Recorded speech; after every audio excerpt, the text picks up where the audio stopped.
my dear friends, excuse me, let us put some tzedakah in the pushka, and if it's just a coin, every single one is important. As we have been discussing the last few days, the importance of every single person, of every single Jew, everyone is counted. So I want to share with you a fascinating story, how indeed everyone is important. And I'll actually read it in the words of the individual with whom it happened. Yosef Kabiliv, who is today a very successful real estate developer in Israel, he regained consciousness in the Rambam hospital in Haifa,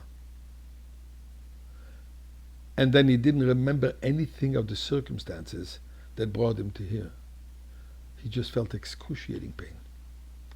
Looking under his sheet, he saw that both of his legs had been amputated.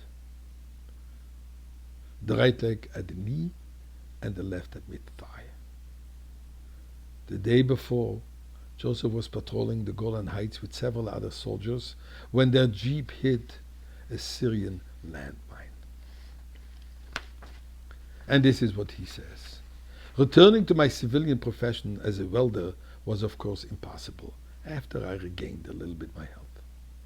And while people were quick to offer charity, no one had a job for a man without legs. When I ventured out in my wheelchair, people kept their distance so that a large and empty space opened up around me on the busiest street corner. But it wasn't just on the corner. An open wound, an open space opened in my heart. When Joseph met with other disabled veterans, he found that all shared the same experience. They had given their very bodies in defense of the nation, but the nation lacked the spiritual strength to confront their sacrifice. In the summer of 1976, Joseph tells, Tzahal, the Israeli army, sponsored a tour to the United States for a large group of disabled veterans. While we were in New York, a Lubavitcher Chassid came to our hotel and suggested that we meet with the Rebbe. Organized, we found ourselves in a famous loud synagogue of 770 Eastern Parkway. The Rebbe walked in, followed by two secretaries.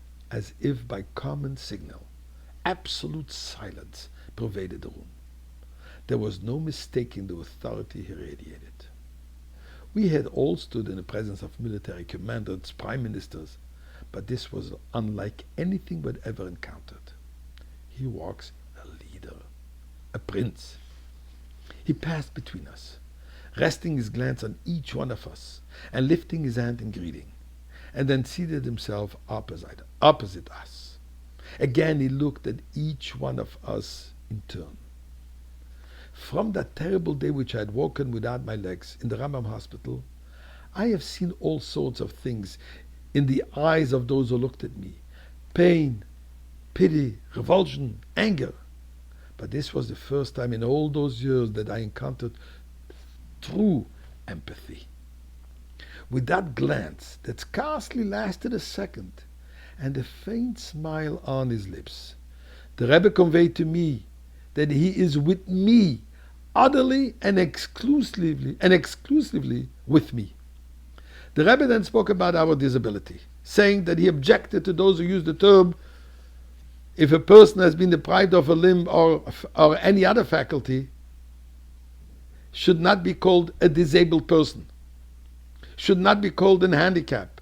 Because if God is taking away one limb, that's an indication that he excels in other parts. And therefore, he should be called unique. You possess potentials for the rest that the rest of us do not have. And the Rebbe says the name should not be Nechei Israel, disabled, but Mitzuyane Israel, the special, the unique of Israel. Then in parting, he gave each of us $1 bill. In order, he explained that we give it to charity on his behalf, making us partners in fulfillment of the mitzvah. He walked from wheelchair to wheelchair, shaking our hands, giving each $1, and adding a personal word or two. When my turn came, I saw his face up close, and I felt like a child. He gazed deeply into my eyes, took my hand between his own, pressed it firmly, and said, "Thank you," with a slight nod of his head. I later learned that he had said something different to each one of us. To me, he said, "Thank you." Somehow he sensed that that was exactly that I needed to hear. And with those words, the Rebbe erased all the bitterness and despair that had accumulated in my heart. I carried the Rebbe's thank you back to Israel, and I carry it with me to this very day.